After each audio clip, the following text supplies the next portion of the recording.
Hey YouTube, the Will of DC back again to interview the winner for October's On the Rise competition. Our winner this month is Alex Carpenter. A massive congratulations to you, Alex. Thank you very much. Very hard fought, very well earned win of the YouTube On the Rise competition. So take us back to when it first launched. When you woke up, what were you thinking? What were you doing when the voting began that first day of On the Rise? I had made a video just basically asking people to vote for me, but I thought it was a little bit lame to just do a video saying like, hey guys, vote for me. So I did a little skit with my roommates, because my roommates had both won other YouTube competitions. Luke won Next Up, Jason won On the Rise a couple months ago, and just basically made fun of myself for being the only loser in the house that hadn't won. So you're not the inferior roommate anymore. Right, exactly. So I couldn't hang out with them. And we just did a little skit, and people seemed to respond really well to that, and I was very lucky in that I got to take a pretty good lead very early on. Well, I mean, you had a solid lead for about the first 4 days of the competition. Were you pretty secure in what you were doing? I was trying not to keep track. I wasn't like refreshing it all the time, but every time I would go back, I saw that I was still ahead. So I was pretty happy about how that was turning out. So you weren't all day, every day refreshing the page to see how many votes you were? I was fighting the urge. I was definitely fighting the urge, yeah. But then the competition started getting a little fierce. At what point did you realize, uh-oh, this is a real competition. I'm going to have to fight to win this thing? I got a little cocky, I'm not going to lie. I was doing daily vlogs, and I was mentioning, please vote for me, but I was just focused on doing daily vlogs, and then I woke up one morning and saw that one of the other channels had just come from nowhere, and I mean, he wasn't even in the second place spot before, and then he surged ahead of everything, and it was really actually cool, because I thought, which is weird to say. Having such a strong competitor that really made you fight for it, did it make it that much better when you won to have, the strong competition? It wasn't that I enjoyed the competition. I was happy that it wasn't just going to be a blowout with these other people's communities not getting involved, because I think it's really cool that the 4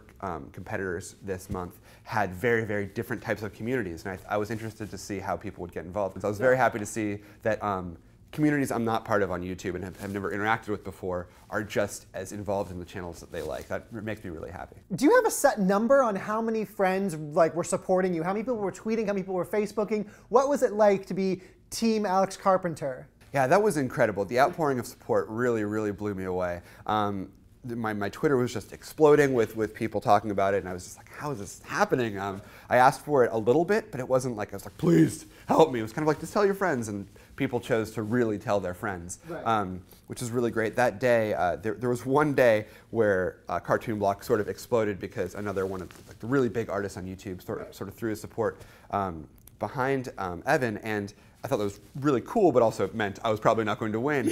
And so I walked just into the garage, which we were working on building at the same time as this was happening. We were building a recording studio in our garage, and I said to Luke, I don't think I'm going to win this thing, man. I thought I had it tied up to my roommate, Luke Conrad, and he's like, all right, I'm going to make a video. See if we can help. And it's like, okay, that'll help a little bit. Thanks very much to get the word out there. And we did that, and then our friend Ingrid was like, well, I'll make a video too. And that's a whole different community. She sort of talks to the fashion and beauty community, which I have obviously neither of those things. And when it came down to that last day, did you know that you had won? When voting had ended, were you checking frequently enough to know, I feel secure that I won this, or were you a little unsure? At that point, I think that we'd come up with a pretty solid lead. I think it ended up being like 60% of the vote was for my channel, which was, again, so humbling and mind-blowing that that many people had voted for me. It was just really wonderful. But yeah, I followed it, and I did like a little live show when that happened and played some songs for some of the people who had supported me. It felt really great to be able to share that with people.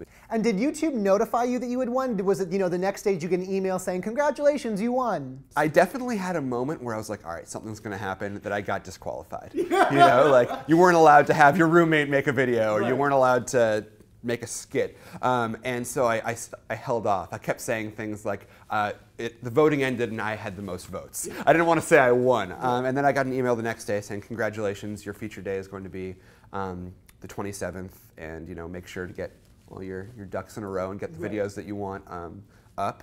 And so I set to work doing that, and did that, yeah. So now take me to October 27th. What was it like waking up and seeing yourself on the front page of YouTube? It was pretty insane. I actually was about to leave for a trip, so I had to stay up all night to get everything ready to be up at midnight.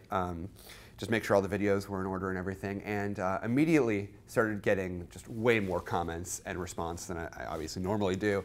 Right. It was mostly positive, but there was definitely an aspect of like, oh, okay, this is what people who don't like nerdy things talk like. Here's how the general YouTube random people talk, and it was interesting because I got some pretty nasty hate at first. YouTube is not the most friendly place sometimes. There's trolling that goes on here that can be pretty tough. And then as people who like my stuff sort of woke up, like it stopped being like 3 and 4 a.m. because I think that's like prime hater time. Trolling time. Yeah, because what else are you doing? You know what I mean? You gotta troll on videos. They started combating it, but it was funny on my spotlight video, which was like, thank you so much for voting for me. I'm so happy I won. Here's what I do. YouTube, what's up? Basically, is my what up world. Yeah, introduction to me, love me. That's the one. The first comment on that was, I would like to kill you in the most violent possible way and feel no guilt about it. And it was just like, hey, man, how are you? You know, like how do you get that angry at a video where somebody's so happy? We would have wanted. Yeah, it's sad a little bit because I think I get spoiled being in the sort of wizard rock and nerd rock community that we forget that people sometimes are jerks on the internet, and that when you get put on the front page of YouTube, you're being exposed to a lot of people who maybe don't have that same positive mentality that a lot of the tight-knit YouTube community actually has. So. Right. And since I am the metrics person, I have to ask you, what were your metrics like that day? What was your views, your subscribers? What did you see that day in terms of metrics? Of course, Will. Of course you're going to ask about metrics. Winner and loser. I know. A big winner that day. I was a big winner. I was pretty excited about how many people got exposed to the music videos I put up. I put up a music video that we shot actually a couple years ago, and I re-uploaded specifically for this. Oh, nice. Of one of my favorite songs I've ever written. A good friend of mine, Brandon Nicholas, who's a great music video director, directed it and ended up getting like 500,000 views that day. And that was just, it had blown me away because when we originally put it up, a couple years ago, it got like 15,000 or 20,000 plays over its entire lifetime of being up. Crazy. So that was really great. The video I actually talked to you about last time, the Hunger Games video, got like 300,000 plays on it. So people saw the videos, reacted really well to it, and even a vlog I put up on the front page there got a lot of views and a lot of love as well. So I was very happy to see people reacting and watching these videos that were kind of off the beaten path and enjoying them. All right, well, thank you so much, Alex, for coming back and sitting down with us to celebrate your victory of On the Rise. Very hard fought, very well earned. Absolutely. And I can't wait to see more videos from you in the future. Great. Thanks so much, Will. YouTube, that's all I've got for this month's On the Rise, but it's November already, so that means in a couple weeks we've got On the Rise again. Come back here in a few weeks and you will see 4 new interviews from 4 new YouTubers trying to be November's On the Rise. Until next time, I'll be talking to you later. Bye, everybody.